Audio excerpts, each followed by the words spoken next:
Hey guys, Blue Bridge here. And Sterling, is he being treated unfairly? What do you think?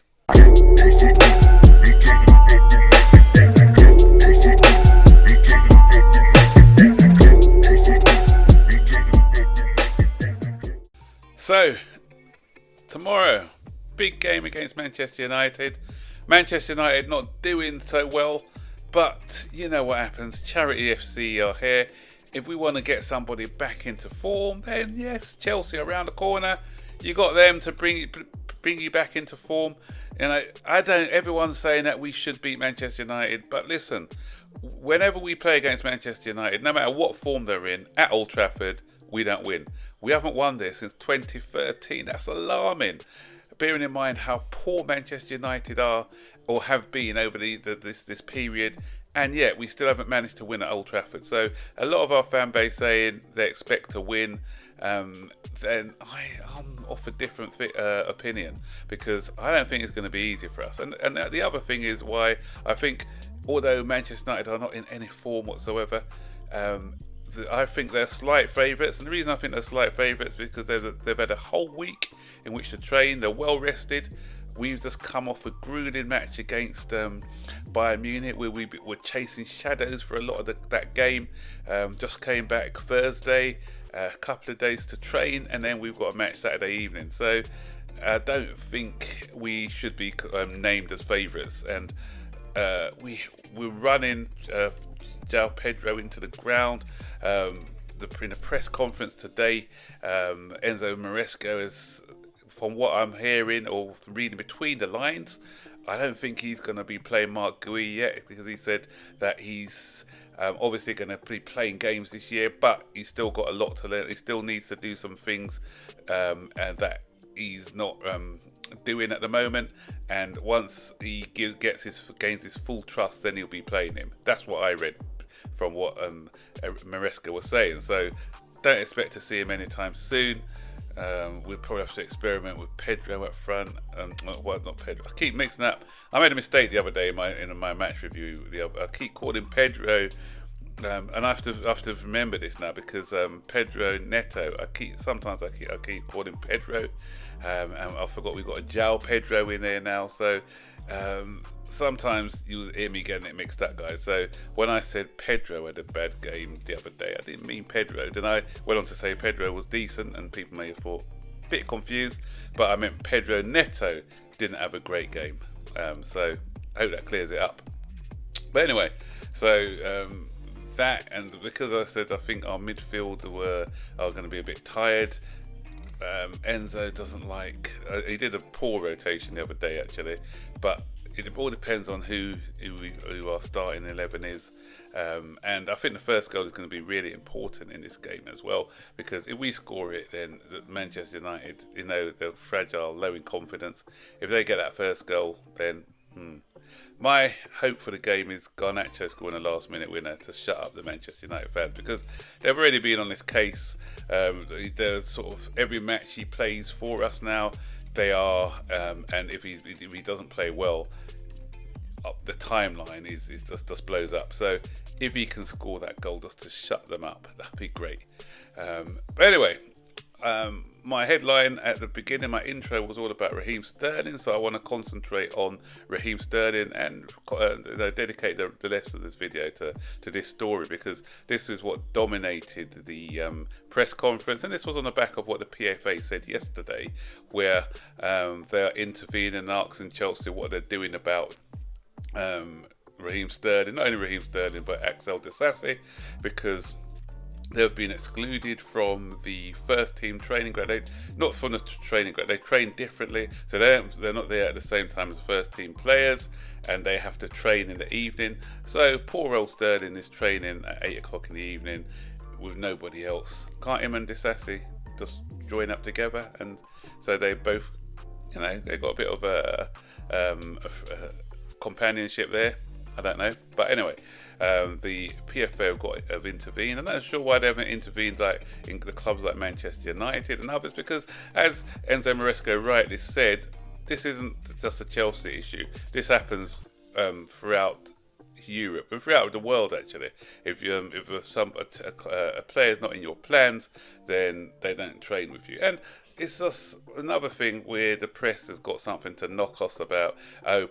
Bad Chelsea not letting them train with the first team squad. How could they do that? It's inhumane and all this nonsense. But this is the same press who were ridiculing us when Graham Potter was in charge, because they're saying, where they're going to fit all these players in the dressing room, and they've got to get extra chairs in the dressing room, and they were sort of ridiculing us because we had so many players in the squad at the time, and obviously we could only play 25, so everyone was training together, and so the clubs observe that obviously, and it's not good for the team spirit, especially for the players who are not part of that 25-man squad.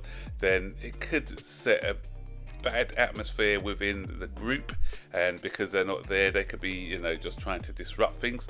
So we've observed that from a couple of seasons ago. So that's one of the reasons why I don't think they are training with us, because what's the point in training with us if they are not part of our first team plans? And Sterling, I think, and I don't want to sound heartless or anything, but for me, he's got himself to blame, because it was him who decided that he wanted to stay in London.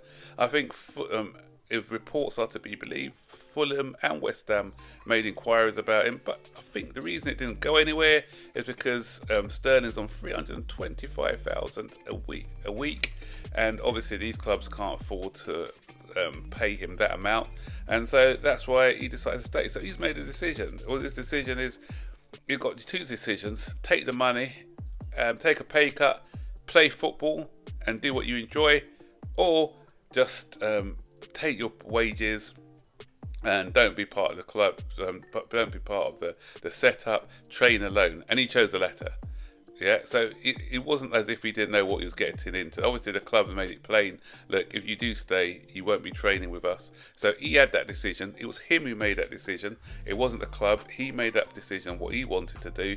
So he's got to live with his consequences. And I don't want to hear no nonsense about, why should he take a pay cut? You know what? It's up to him. I'm not knocking him for not wanting to take a pay cut. The club was silly enough to give him this £325 a week contract. So if he's happy enough to sit down, do nothing, pick up his wages, then that's his right to do so. But he can't then be moaning about it, because, as I said, it's his decision. And so if he's made that decision, then you've got to live and die by your decisions. And the thing is, he could have taken a pay cut if he really wanted to play football. Because, come on, he was well paid at Manchester City. He's been well paid for 2 or 3 seasons at Chelsea. Don't tell me that he's short of money.